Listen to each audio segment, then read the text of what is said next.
Hi all, welcome to my YouTube channel. ಎಲ್ಲ ಹೇಗಿದ್ದೀರಾ?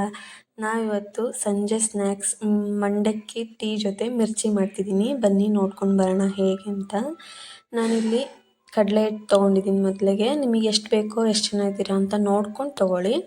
ಆಮೇಲೆ ಒಂದು ಚಿಕ್ಕ ಬೌಲಲ್ಲಿ ನಾನು ಅಕ್ಕಿ ಹಿಟ್ಟು ತೊಗೊಂಡಿದ್ದೀನಿ, ಕ್ರಿಸ್ಪಿ ಬರುತ್ತೆ ಅಂತ. ಮೊದಲಿಗೆ ಒಂದು ಸ್ಪೂನ್ ಉಪ್ಪು ಮತ್ತು ಜೀರಿಗೆ ಮತ್ತು ಒಂದು ಚಿಟಿಕೆಯಷ್ಟು ಸೋಡಾ ಪುಡಿ ತೊಗೊಂಡಿದ್ದೀನಿ. ಆಮೇಲೆ ಒಂದು ಸ್ಪೂನ್ ಗರಂ ಮಸಾಲ, ಒಂದು ಚಿಟಿಕೆಯಷ್ಟು ಸಕ್ಕರೆ ಹಾಕ್ಕೊಂಡಿದ್ದೀನಿ, ಅದು ಚೆನ್ನಾಗಿ ಬರುತ್ತೆ ಅಂತ.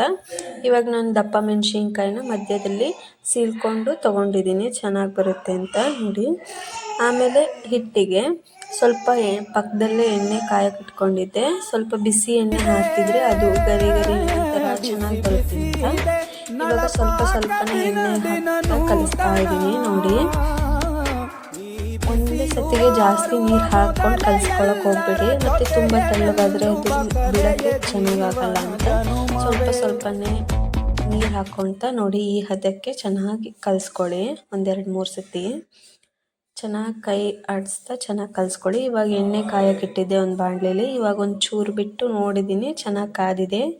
ಇವಾಗ ಒಂದೊಂದೇ ತಗೊಂಡು ಬಿಡ್ತಿದ್ದೀನಿ, ನೋಡಿ ಹೇಗೆ ಬರ್ತಿದೆ ಅಂತ.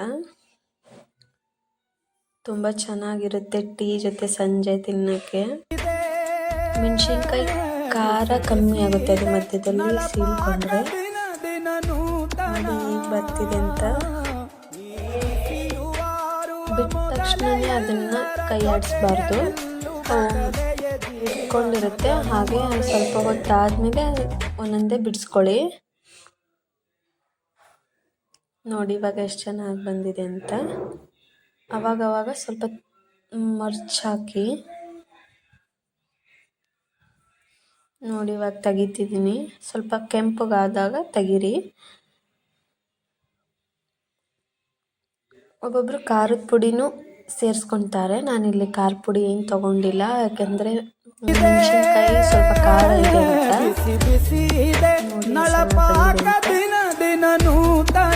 ಇವಾಗೆಲ್ಲ ಪೂರ್ತಿ ಮಾಡಾದ್ಮೇಲೆ ತೋರಿಸ್ತೀನಿ ನೋಡಿ ಹೇಗೆ ಬಂದಿದೆ ಅಂತ.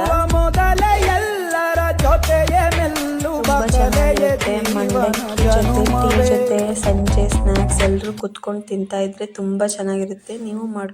Thank you for watching. Please subscribe ಮಾಡಿ.